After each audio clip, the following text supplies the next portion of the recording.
Halo teman-teman, di video ini saya mau berbagi ilmu tentang fungsi-fungsi dasar Excel yang seringkali dipakai ketika kita bekerja dengan Excel ya. Sebagaimana kita tahu ya, Microsoft Excel itu termasuk salah satu aplikasi yang paling banyak dipakai di lingkungan kantor. Biasanya untuk membuat data summary, perincian data, laporan-laporan, dan sebagainya ya teman-teman. Itu karena Excel memiliki banyak sekali fitur dan masih cukup powerful digunakan pada saat ini. Oke teman-teman, sekarang kita mau belajar menggunakan function di Excel untuk mendapatkan jumlah karakter ya teman-teman pada text string. Ya. Oke, langsung aja kita praktekkan. Saya punya data text string di sini di kolom B2, di sel B2 maksud saya. Nah, saya mau coba menghitung jumlah karakter yang ada pada text string ini ya teman-teman menggunakan len ya, len gitu ya. Teman-teman tinggal ketik aja sama dengan lalu len kurung buka, lalu teman-teman tinggal pilih selnya B2, itu, kurung tutup, langsung di enter aja, set, lalu kita bisa melihat ya, angkanya keluar 22, artinya itu adalah banyaknya karakter di sel B2, teman-teman ya. Jadi kita tidak perlu capek-capek untuk menghitung satu persatu, kita punya function len, gunanya untuk menghitung karakter ya pada suatu text string gitu teman-teman ya. Oke teman-teman, sekarang kita mau belajar menggunakan function ya di Excel untuk membaca beberapa karakter dari kiri ya, dari kiri ke kanan, lalu juga dari kanan ke kiri, dan dari posisi tertentu ya teman-teman ya. Biasanya menggunakan function left, right, sama mid ya teman-teman. Oke, langsung aja kita praktekin. Di sini saya punya data nomor NPWP ya teman-teman ya. Biasa semua orang yang bekerja biasanya punya nomor NPWP dan biasanya kita eh, diminta untuk mengidentifikasi ya, apakah identifikasi tersebut itu adalah wajib pajak, apakah dia tuh pribadi atau perusahaan gitu ya, dan juga status wajib pajaknya bagaimana, lalu kode KPP-nya dia di mana gitu ya teman-teman. Ini contoh-contoh kasus aja dalam pekerjaan sehari-hari teman-teman ya.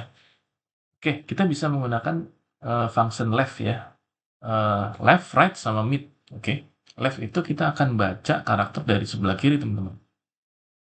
Jadi dari sebelah kiri kita akan baca ke kanan. Oke. Kalau right, kita akan baca dari sebelah kanan ya ke kiri itu teman-teman. Oke. Langsung aja kita praktekin. Untuk yang right ya, kita mau identitas wajib pajak, artinya kita mau angka 09 ini teman-teman. Karena 09 ini adalah segmen yang menunjukkan itu adalah identitas wajib pajaknya. Oke. Kita bisa pakai function left, teman-teman tinggal pakai, maksudnya tinggal ketik aja, sama dengan lalu left, gitu ya, kurung buka, ya, lalu di-select teksnya, lalu dari paling kiri itu berapa karakter teman-teman. Oke, 09 artinya 2 karakter aja. Oke, jadi teman-teman tinggal ketik 2, lalu kurung tutup, tinggal di-enter. Oke, kita langsung dapat teman-teman. Jadi dari teks ini, dari teks NPWP ini, kita langsung dapat bahwa identitas wajib pajaknya 09 itu langsung kita dapatkan. Oke, dengan menggunakan function left. Oke. Lalu untuk status wajib pajak ya, itu biasanya ada di segmen terakhir ya. Bukan biasanya, emang pasti ya. Jadi pasti ada di segmen terakhir. Oke. Kalau yang 000 ini artinya dia wajib pajak tunggal gitu ya, teman-teman ya. Oke, kita mau dapat gimana caranya dapetin 00-nya ini gitu. Oke, teman-teman, kita tinggal pakai ketik sama dengan aja lalu right ya. Ketik right, lalu kurung buka, lalu pilih selnya. Oke. Lalu ini berapa karakter dari sebelah kanan? 000 artinya 3 ya teman-teman. Oke, langsung berarti kita ketik 3. Oke, kurung tutup, lalu kita enter. Set. Nah, dapat ya teman-teman. 000 status wajib pajaknya. Nah, sekarang kita mau ambil kode KPP. Ya, untuk informasi teman-teman, kode KPP itu segmennya adalah yang 407 teman-teman. Jadi dia ada di tengah-tengah nih. Gimana cara ngambilnya ya? Cara ngambilnya dengan menggunakan function mid ya teman-teman. Jadi mid itu adalah singkatan dari middle. Jadi kalau kita pakai mid, Nah, karena parameternya itu ada 3 teman-teman. Jadi pertama, seperti biasa, selnya kita pilih, lalu dia startnya dari karakter keberapa. Kita hitung ya teman-teman ya. Kita mau yang 407. Berarti 1, 2, 3, 4, 5, 6, 7, 8, 9, 10, 11, 12, 13, 14 teman-teman. Jadi 14 dia mulainya. Teman-teman ketik 14 startnya. Lalu dari startnya itu berapa karakter yang mau kita baca ya. 6 charge di sini ya. Oke, 407 artinya ada 3 karakter teman-teman. Kita tinggal ketik aja 3. Lalu kita kurung tutup. Jadi ada 3 parameter beda sama yang left sama right ya. Oke, tinggal di enter aja. Set. Nah, dapatlah 407 teman-teman. Jadi di sini dengan contoh ini teman-teman bisa memahami gimana sih cara dapetin karakter di sebelah kiri, di sebelah kanan, lalu juga karakter yang ada di tengah-tengah teman-teman. Oke, menggunakan left, right, dan juga mid. Oke teman-teman gitu ya, mudah sekali. Oke teman-teman, sekarang kita mau belajar menggunakan function di Excel untuk menggabungkan teks yang ada pada beberapa sel ya teman-teman. Oke, langsung aja kita praktekkan. Yang contoh pertama, saya punya data seperti ini teman-teman. Jadi ada alamat, ada kelurahan, ada kecamatan, ada kota, ada provinsi, lalu kode pos. Lalu saya mau coba gabungin semuanya nih teman-teman. Jadi dari alamat sampai kode pos ini mau saya taruh di satu sel gitu teman-teman. Caranya gimana? Kita bisa pakai function yang namanya concatenate ya teman-teman. Caranya gampang, teman-teman tinggal klik sama dengan, maksud saya tinggal ketik sama dengan, lalu concatenate ya. Nah, biasanya udah ada langsung di sini, concatenate.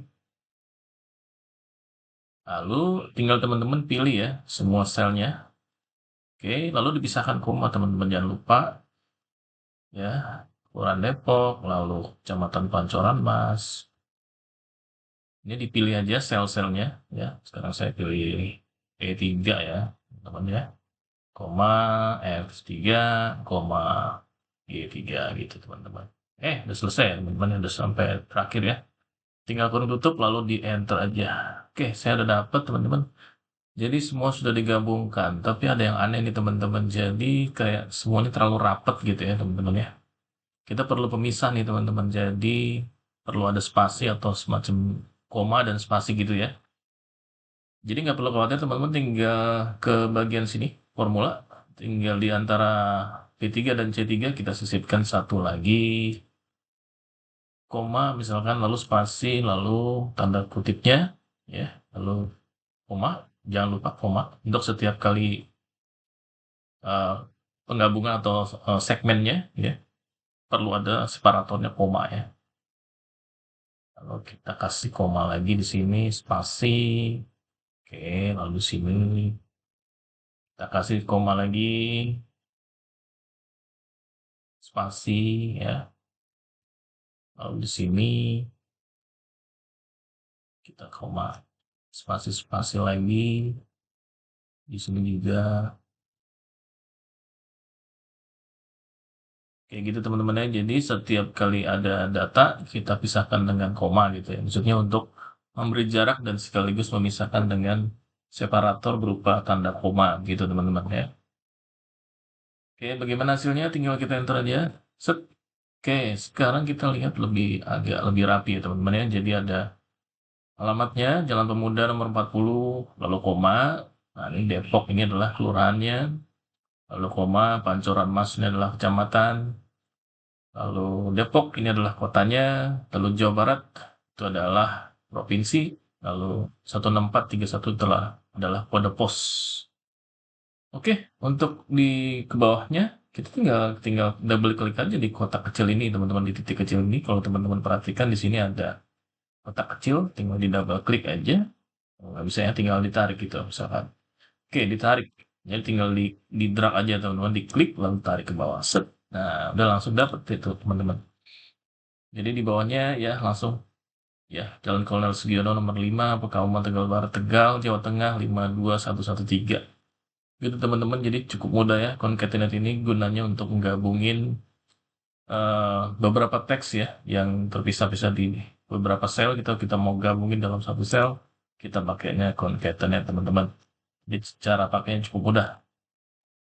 Oke, sekarang contoh kedua, ya. Misalkan kita punya tanggal, bulan, tahun gini, teman-teman pisah-pisah, tanggalnya sendiri, bulannya sendiri, lalu tahunnya sendiri, satu kolom, satu kolom, satu kolom ya. Kita mau gabungin ya teman-teman. Oke, gampang ya teman-teman, tinggal sama seperti tadi, tinggal pakai concatenate,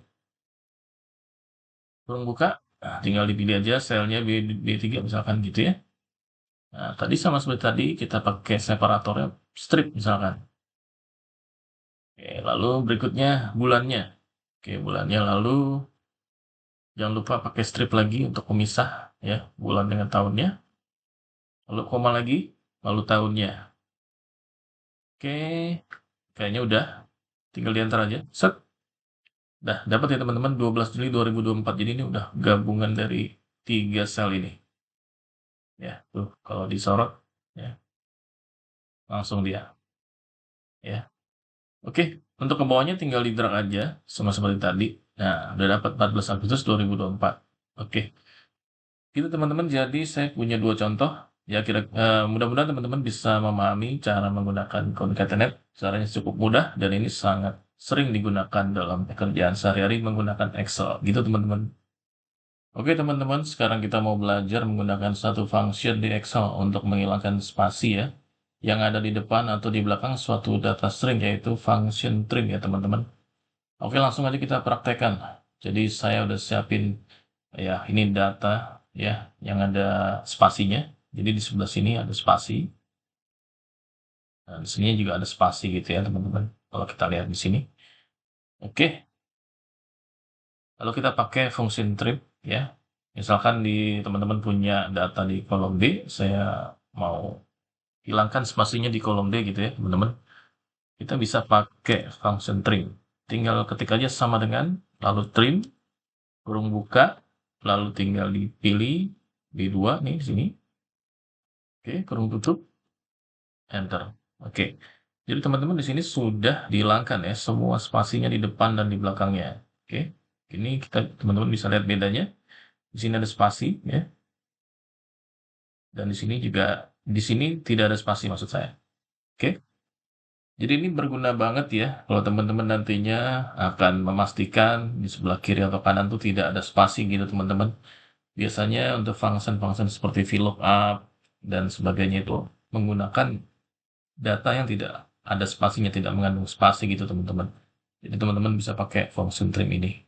Oke teman-teman, sekarang kita mau belajar menggunakan function di Excel untuk menjumlahkan sederetan angka secara vertikal maupun horizontal ya. Menggunakan fungsi sum teman-teman. Oke, langsung aja kita praktekkan. Oke, jadi saya punya contoh data seperti ini teman-teman. Ini data-data penggajian, jadi data-data karyawan ini ya. Ini datanya dummy. Kita punya nama, alamat, ya, gender, tanggal lahir, status kawin, jumlah tanggungan, divisi. Lalu di sini ada komponen gajinya nih teman-teman. Ada gaji pokok, tunjangan transport, tunjangan komunikasi, uang lembur, lalu take home pay. Biasanya di bagian bawah tuh teman-teman ada part untuk nulis totalnya nih teman-teman. Nah, untuk mengetahui totalnya ini kita butuh fungsi sum ya untuk ngejumlahin semua angka-angka di masing-masing komponen ini teman-teman. Ini kita coba aja. Caranya gampang, tinggal ketik sama dengan sum lalu kurung buka teman-teman. Udah gitu aja. Lalu tinggal teman-teman ke atas ya, tinggal dipilih aja sampai bawah tuh teman-teman, di select gitu ya. Sampai select. Nah, sampai situ. Kalau sudah tinggal dikurung tutup aja. Dah. Langsung ketemu angkanya teman-teman. Jadi total dari gajinya itu 988.500.000. Jadi function sum itu sangat mudah ya teman-teman. Jadi tinggal ini teman-teman sama dengan sum ya, kurung buka, lalu tinggal di select aja range-nya ya. Dari K5 ya di sini sampai dengan nilai yang terakhir di K104 teman-teman di sini. Oke. Betul kan? K5 sampai K104. Oke. Jadi ini secara vertikal teman-teman, kita sum secara vertikal, oke. Nah, kalau kita mau sum secara horizontal ya, maksud saya Nah, misalkan di sini kita mau hitung ya take home pay-nya. Jadi kalau gaji pokok ditambah tunjangan transport, tambah tunjangan komunikasi, lalu tambah uang lembur itu berapa di sini. Oke, itu namanya secara horizontal, bisa juga kita pakai sum. Oke, tinggal tarik aja teman-teman dari sini ke sini. Oke, tinggal tarik, kurung tutup. Oke, selesai. Set. Nah, untuk supaya ini bisa ke copy ke bawah, teman-teman tinggal select di sini sel yang ada nilainya ini, yang hasil sumnya. Tinggal double klik aja nih teman-teman, tuh langsung dia akan menjumlahkan masing-masing baris ini teman-teman, gitu ya, ke bawah. Oke, nah kalau sampai bawah teman-teman bisa pakai lagi cara tadi yang secara vertikal tadi, sum juga di sini, atau teman-teman bisa tinggal tarik aja dari sini ke sini ya. Oke, nah di sini tinggal sum aja total ini ya, yang di sini aja gitu ya. Set, langsung ketemu angka 1M ya. Di sini kita bold aja biar lebih enak lihatnya. Oh, kurang gede nih teman-teman. Jadi kita gedein 1 miliar ya, 144 juta 5.000. Itu adalah total take home pay-nya. Lalu di sini juga take home pay-nya masing-masing karyawan juga sudah ada. Gitu teman-teman, kira-kira untuk menggunakan fungsi sum ya. Jadi caranya gampang banget teman-teman. Baik teman-teman, jika teman-teman menyukai video ini, silakan dukung channel ini dengan klik like dan share video ini. Jangan lupa untuk klik subscribe dan klik tombol loncengnya. Terima kasih.